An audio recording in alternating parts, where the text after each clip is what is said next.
Timu ya Boni Consili Girls ISINGIRO hamwe ne ya Divine Soccer Academy ku Rugamasaka zagwa kikazi hatino tebero mutahiwe omuzano gumukago gwashemeza barebe binje hacishayi kabereberera izoba.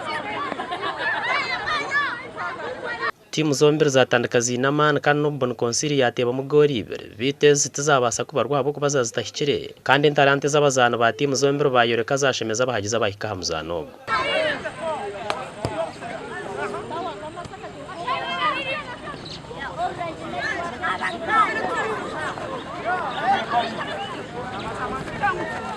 Tine kutube twara luzinzire konko gutwaza hana twakora draw twatako expecting akora draw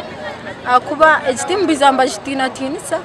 konko twantu gitera ite twantura turi confident umuntu gitera kubwira tumaze winjo mukamba kandi ekindi to expecting anku turi kom elite games tuza kuzuwininga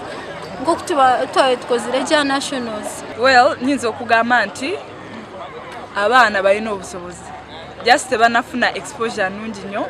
naye otunulira abasambi bonna buli omu agezaako okusamba okujjayo kikyali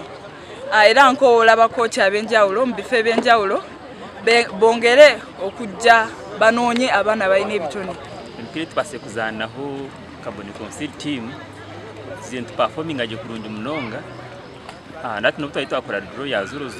konka aro progress team itebonire kandi ekirungi kitwine n'abaana bato ba traininga bina attitude nungi teka twaza kushiko kwa kubanze birabu na bitano za kuzana elite championship timu tuneza kuba yabonire.